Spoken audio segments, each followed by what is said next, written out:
अरे राम राम राम राम। कितनी जोर की बारिश हो रही है। 2 दिनों से यह बारिश तो रुकने का नाम ही नहीं ले रही है। मुझे लगता है अब जल्दी ही मेरी छत से पानी टपकने लगेगा। तभी उधर से एक शेर बारिश से परेशान होकर छिपने की जगह ढूंढते ढूंढते उसी किसान की झोपड़ी के पीछे बने तबेले में घुस जाता है, जिस तबेले में उस किसान के कुछ गधे बंधे हुए थे। अंधेरा ज्यादा होने के कारण शेर गधों को देख नहीं पाता है और उन्हीं के बीच जाकर खड़ा हो जाता है।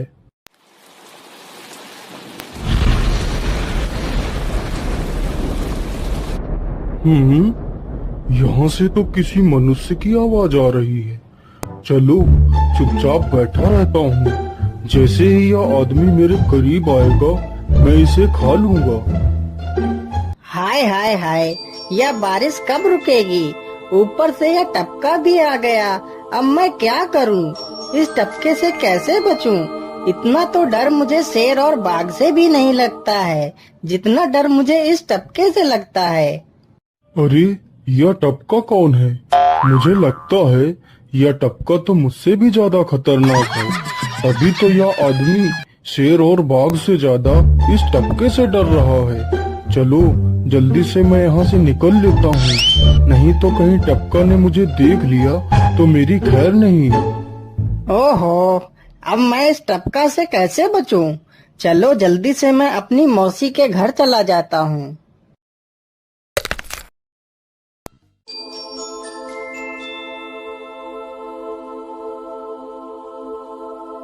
अरे चल चल गधे की औलाद, यहाँ पर छिपा हुआ बैठा है। अरे चल जल्दी। अरे ये क्या, जिसका डर था वही हुआ। यह टपका तो मुझ पर हावी हो गया।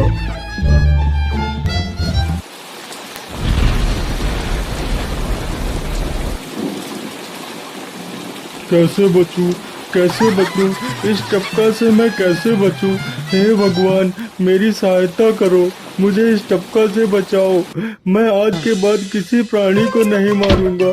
मैं मांसाहार छोड़ के शाकाहारी बन जाऊंगा। भगवान मेरी रक्षा करो। शेर को दौड़ते दौड़ते रात से सुबह हो जाती है।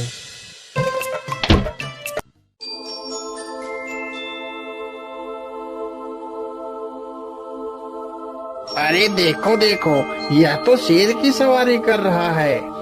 अरे हाँ, सच में ये तो शेर की सवारी कर रहा है। इसे तो डर भी नहीं लगता है।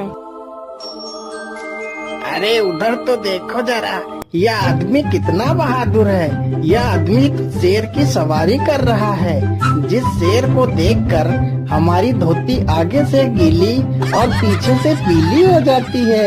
यह तो उसकी सवारी कर रहा है। ये गांव के लोग भी ना पागल हो गए हैं जो इस गधे को शेर। अरे बाप रे, यह तो सच में एक शेर है। हे भगवान मेरी रक्षा करो, शेर तो मुझे खा ही जाएगा। राम राम राम राम राम। अब क्या होगा? इस शेर से कैसे बचूं? अरे यह तो एक बरगद का पेड़ है। यही अच्छा मौका है, जल्दी से इस बरगद की जड़ पकड़कर ऊपर चढ़ जाता हूँ।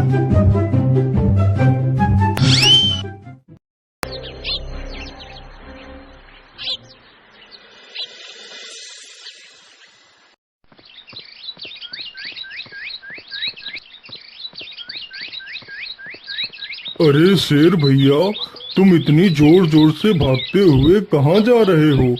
आप तो बहुत डरे हुए लग रहे हो। आप तो जंगल के राजा हो, आपको किसका भय है? टपका, वो टपका मेरी जान के पीछे पड़ा है। अरे शेर भैया, जरा मुझे बताओ वो टपका है कहाँ? अरे भालू भैया, वो टपका मेरी पीठ से उतरकर उस बरगद के पेड़ पर चढ़ गया है।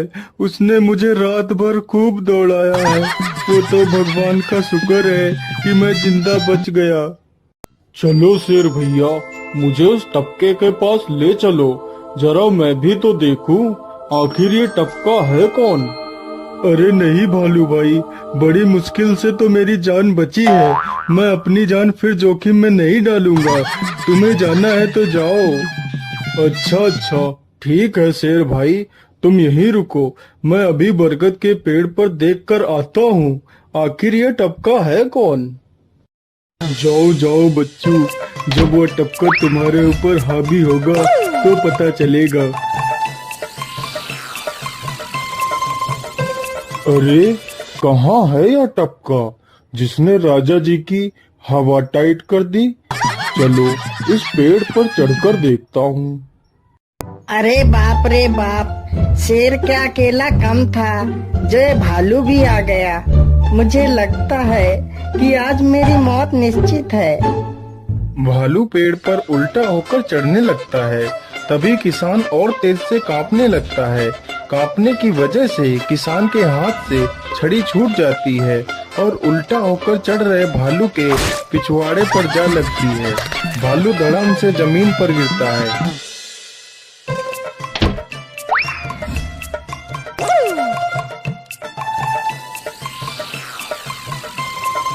मुझे लगता है अब शेर और भालू दोनों भाग गए हैं। चलो अब जल्दी से यहाँ से निकल लेता हूँ। सारे राज्य में यह बात फैल गई कि हरिया किसान बहुत ही बहादुर है और वह शेर की सवारी कर लेता है। धीरे धीरे यह बात राजा तक पहुँच गई।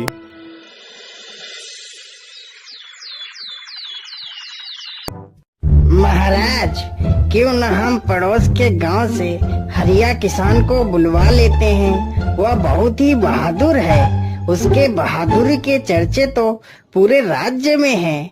मुझे पूरा विश्वास है वह इस काम को जरूर कर सकता है। वह इस दुष्ट शेर को जरूर पकड़ लेगा।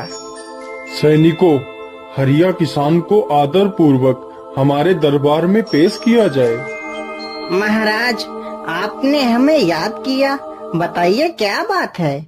मालिक, हमसे कोई भूल हो गई क्या मालिक? नहीं नहीं हरिया, तुमसे कोई गलती नहीं हुई है। यह कुछ लोग पड़ोस के गांव से आए हैं। इनका कहना है कि इनके गांव में कोई दुष्ट शेर आ गया है जो इनके पशुओं को उठाकर ले जाता है और उन्हें मारकर खा जाता है।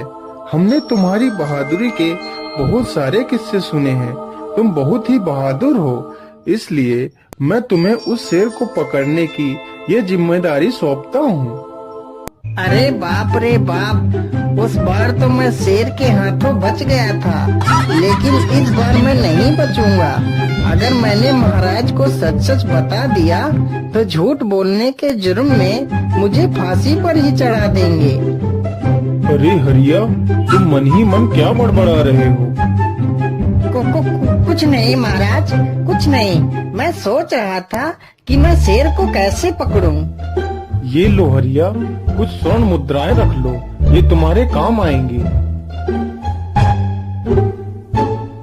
क्या करूं, कैसे पकड़ूं उस शेर को? ये महाराज ने भी मुझे कैसी दुविधा में डाल दिया है।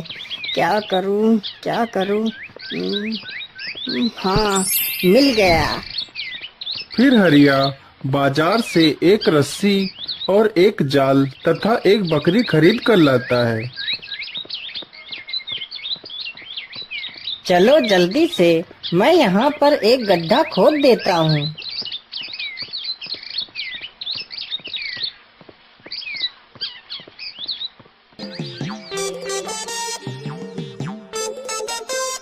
गड्ढा तो खोद दिया। चलो अब जल्दी से इस बकरी को रस्सी से बांध देता हूँ। हरिया ने बकरी को रस्सी से बांधकर गड्ढे में खड़ा कर दिया और जाल को लेकर पेड़ की डाल पर बैठ जाता है। थोड़ी ही देर बाद जब बकरी को भूख लगती है तो वह चिल्लाने लगती है। अरे, यह तो बकरी के चिल्लाने की आवाज है, लेकिन यह आवाज आ कहां से रही है? आसपास तो कोई नहीं दिख रहा है।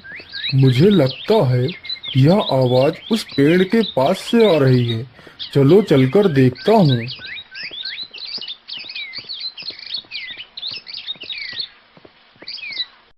अरे वाह, आज तो शिकार मेरे पास खुद चलकर आ गया। शेर तुरंत ही बिना देर किए हुए गड्ढे में छलांग लगा देता है। तभी किसान तुरंत ही बकरी को ऊपर खींच लेता है और जाल को गड्ढे के ऊपर गिरा देता है। शेर गड्ढे में ही फंस जाता है। यह देखकर गांव के सभी लोग बहुत ही खुश हो जाते हैं।